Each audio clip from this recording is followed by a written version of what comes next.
Hello, everybody. I'm Antje Stehn, a poet and visual artist from Germany living in Italy.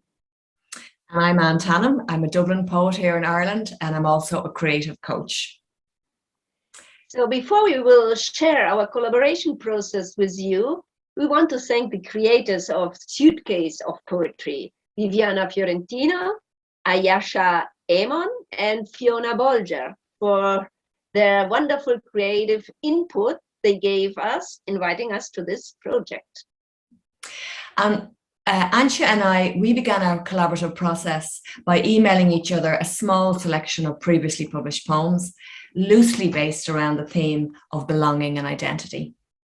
And then also emerging from the poems was the importance of memory as a way of making sense of personal and collective experience. We also discovered a shared love of the Japanese concept, komoribi, which Antje really captured in some stunning images. And we produced then, from our collaboration, 3 distinct outputs. 2 new poems, exploring the role of the witness in the action of remembering. The pairing of 2 previously written poems, exploring the theme of second-hand memory. And then finally, a video poem.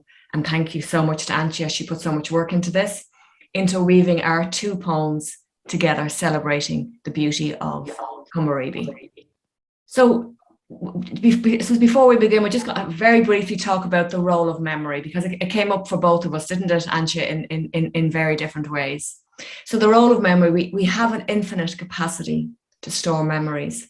And though they may be hidden from us at times, they're always there. And there's been a lot of research done on, I suppose, why we remember. And one of the many, I suppose, things that is proposed is that the purpose of remembering the past is to help us to make good decisions in the present that will have a positive impact on us in the future. And so that memories are not just the end destination, but they're a way of integrating and learning from our experience. Yes, and this makes me think about Walter Benjamin, a German philosopher and eclectic thinker. He called memory Eingedenken. This is a German word he coined. It means memory is not a contemplative act, but it's a kind of awakening which changes one's thoughts. So the past is never past, but it's forming our future. In his essay, Thesis on the Philosophy of History, he wrote in 1940, he explained this using a painting by Paul Klee named Angelus Novus. This picture, as you see, shows an angel, and his face is turned towards the past, which lies behind the viewer, and his back is turned to the future.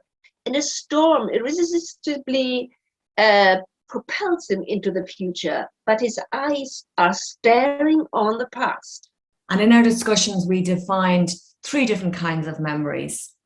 Our personal memories based on our own lived experience, but we are not reliable witnesses, as we know very much, that to long-term memories. And again, research has shown us that often we integrate several different events together to create a single memory. And that often then the telling of that memory over time can change depending on what aspect of the memory that comes to mind. And as poets, we are less interested in the fact of memory as much as the emotional truth behind it. And that's why the reading of and writing of poems is such an embodied experience, because we're remembering the emotional truth of it. And I'm going to read a poem now called Unreliable Witness, which I suppose explores that idea of why memory is, why we remember why memory is so selective. I kept to my version, stuck to my facts. A wonderful mother, I'd say, but unhappy most of the time, conjuring up memories to back me up. There she is, sleeping restlessly in the chair, face etched with tiredness. And again, lying in bed, body curved inwards, curtains drawn against the sunlight. And there, the night I told her I was getting married, and there, her tears, and there, my tears. Yet here we are, all four of us, sitting around the table on her 8th anniversary, poring over old family photos, passing them along our line of hands. And there she is, smiling. And there she is again, smiling, and again, our mother, radiant, her smile, warm sunlight streaming in. Very nice. Yeah, the second kind of memory is a collective historical memory. How does a community or a country remember significant events that have shaped it? And what is remembered in museums or by monuments in the squares in our cities or in street names? Who chooses what is collectively relevant to be remembered? In Germany, of course, the key memory is the Holocaust. And it's incredible that just in 2003, the big memorial to the murdered Jews of Europe was finally built in Berlin. And you can't imagine how many discussions there were around this monument, which I think should have been built long time before. I'm going to read you a poem about the Holocaust Memorial Day, which is every year institutional day in Italy and in Germany, of course. The translation is made by George Wallace. Memory is like hair worn in a ponytail. There's always a little sticking out, as if there were two Jennies in our head. One celebrates the anniversary of unspeakable infamy, saying never again. The other commemorates the exodus of those who ask for asylum. And my neighbor's son jumps on the white stripes of the zebra crossing like children do, without ever ruffling his citizenship. Thank you. I really love that one. Thank you so much, Antje. Thank you. And then this is the third type of memory, is what we're calling secondhand memory. It's when, as writers, we are entrusted with another's painful or complicated memory and are tasked with transforming that memory into a piece of writing which has the potential to reveal a new perspective or shed compassionate light on something that was previously experienced as dark or shaming. And I'm going to read a poem now called One That Got Away. And I wrote it for a cousin, and it's her painful experience, which of course I have her permission to write about. And it's her experience, but it's also very much the wider experience of many unmarried mothers in Ireland that were sent to what we call mother and baby homes and were treated very, very badly there. And in about 10 years ago, we discovered that unfortunately many babies and small children died in those homes, and their deaths were never recorded. So this poem is called One That Got Away. My knight in shining armor, she calls him. Voice still shaky, though it's 40 years since her uncle pushed past their sullen resistance, stood at the foot of the stairs, calling up to her to pack her things. He'd come to take her home. 40 years, and still she finds it hard to forgive a mother cowed by the parish priest, widowed without a man to keep control, who blackened her ears with talk of family shame, terrible sin, righteous solutions to an awful mess only God knew how to put right. She's one of the lucky ones, a narrow escape. She knows that, but this tightness in her throat, hurt rising when she hears of mothers erased from birth certificates, of underground tanks, infant bones pressed up against each other, endlessly seeking comfort in the dark. Yes, this is really terrible. It's a very, very strong poem. Huh? the question for me is why people are so reluctant to talk about certain terrible things of the past. In my case, it's the Nazis, of course. Probably everybody who lived at times was traumatized. Not just the victims, but everybody by war, by hunger. And some people choose to talk, which is for them similar to a healing process. Others not. Why? It seems they don't want the others, especially their own children, to suffer from what they suffered. Somehow protect them from this terrible experience. How can one speak out traumas and not traumatizing the others? The way could be to choose the storytelling, not the fact-telling.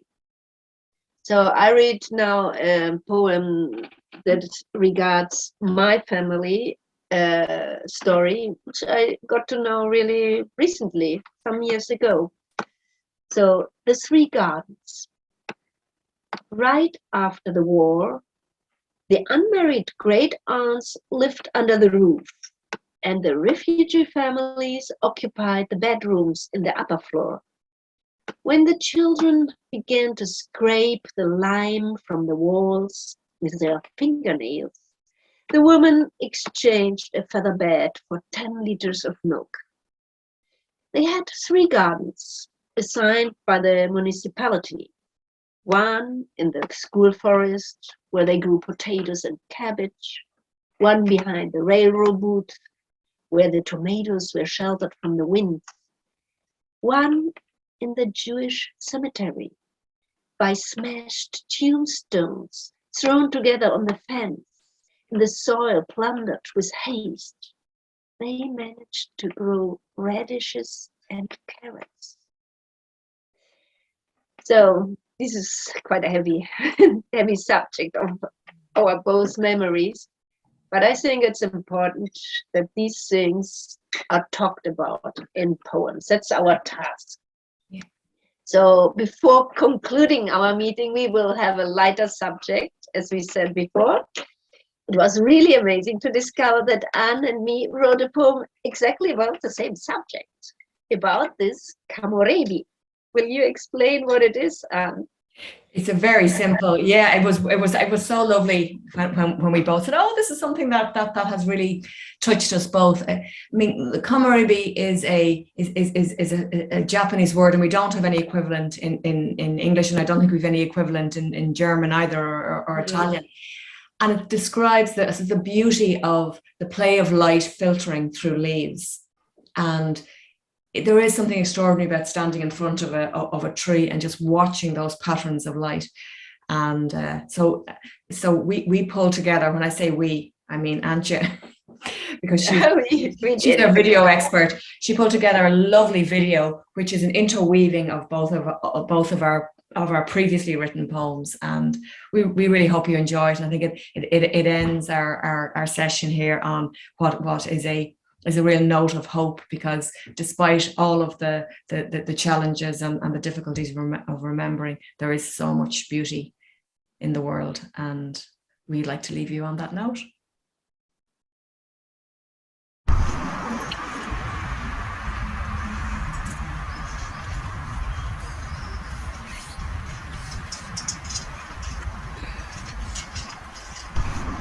The dandelions stand proudly on the traffic islands, surrounded by noisy areas of frenetic transition.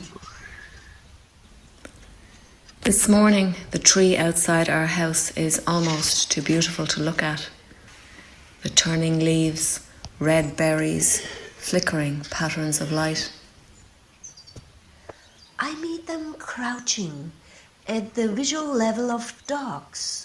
Clusters of rays filter between soft tissue paper stems. Everywhere autumn is shimmering.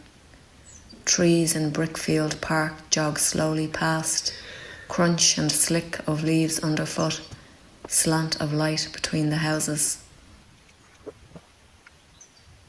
Everything is floating like foliage in the light-shadow game of a magical forest. Along the canal, from Golden Bridge to Black Horse, all life contained in secret code. Thin and light, almost transparent, the sphere of radiant seeds, filled with infinite possibilities. A breath of wind is enough for new life in the cracks of everydayness. I pass the cemetery, feet following a small path under a line of trees. I breathe them in. They breathe me in.